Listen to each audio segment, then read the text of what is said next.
आज हम बात करने वाले हैं कलश टीवी पर टेलीकास्ट हो रहे सुपरहिट शो मंगल लक्ष्मी की एक ऐसी अपकमिंग एपिसोड की जो न सिर्फ आपके होश उड़ाने वाली है बल्कि आपको सोचने पर मजबूर कर देगी।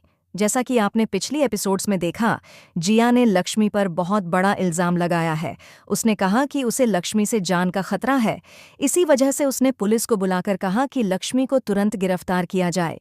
पुलिस पहुंचती है, साथ होती है एक महिला कांस्टेबल। वह लक्ष्मी से सख्ती से कहती है, झूठा मरने का नाटक करके पुलिस को गुमराह मत करो, आज कोई तुम्हें नहीं बचा सकता। लेकिन गाइज, हम सब जानते हैं कि लक्ष्मी इतनी आसानी से हार मानने वालों में से नहीं है।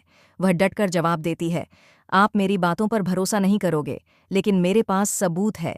एक बार देख लो, फिर खुद समझ आ जाएगा कि सच्चाई क्या है।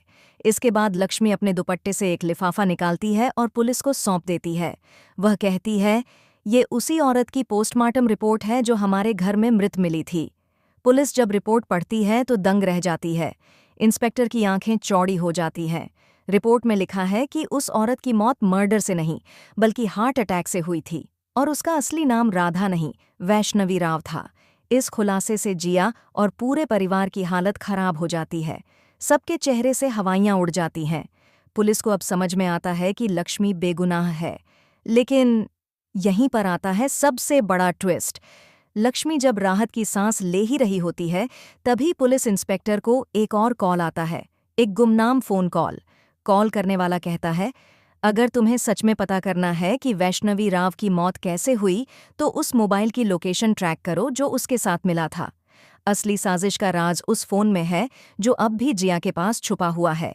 इतना सुनते ही पुलिस का शक और गहराता है। इंस्पेक्टर जिया की तरफ मुड़ता है और पूछता है, क्या आपके पास उस औरत का फ़ोन है?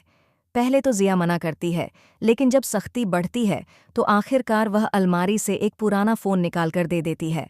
फ़ोन की डिलीटेड फाइल्स को रिकवर किया जाता है और उसमें एक वीडियो होता है जिसमें साफ दिखता है कि वैष्णवी राव की मौत एक एक्सीडेंट थी और उसे कवर करने के लिए जिया ने मर्डर का ड्रामा रचा था।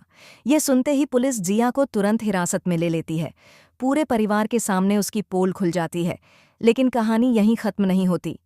ट्विस्ट नंबर 2, कार्तिक, जिसे जिया ने किडनैप किया है, असल में जिया के खिलाफ सबूत जुटाने गया था और अब वह एक नई पहचान लेकर वापस लौट रहा है ताकि अपनी पत्नी लक्ष्मी को इंसाफ दिला सके। तो गाइज, अब सवाल ये है, क्या कार्तिक समय रहते वापस आएगा?